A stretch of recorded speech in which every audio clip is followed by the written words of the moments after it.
सखी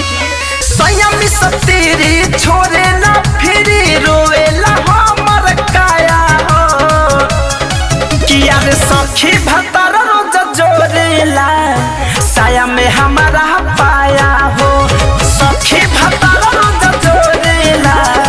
साया में हमारा पाया हो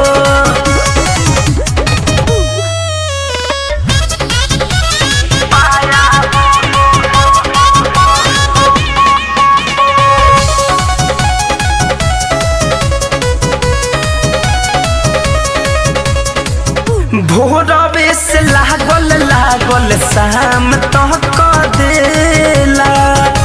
बाहर निदर दातन को टाइम ना देवेला अरे सखी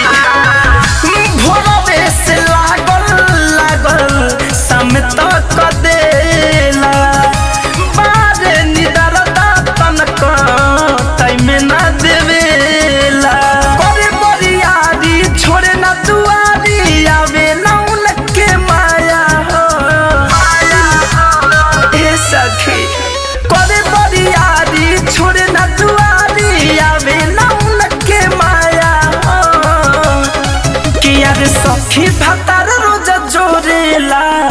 साया में हमारा पाया हो सखी भतर रोज जोरेला साया में हमारा पाया हो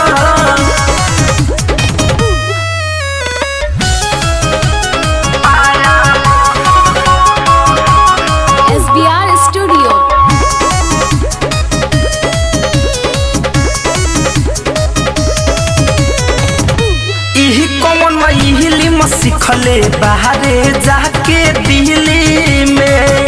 झहलू लगावे रोज के बारी छिटकिली में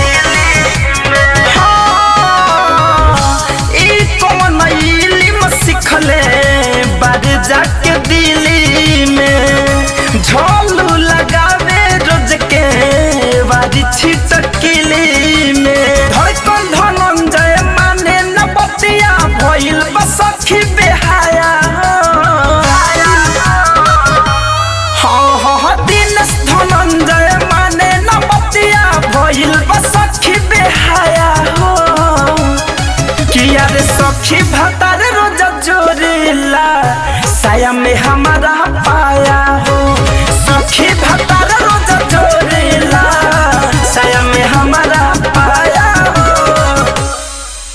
RCM म्यूजिक न्यू ऐप अभी डाउनलोड कीजिए हमारे गूगल प्ले स्टोर से और पाए भोजपुरी लोकगीतों का एक से बढ़कर एक ऑडियो वीडियो सॉन्ग बिल्कुल मुफ्त।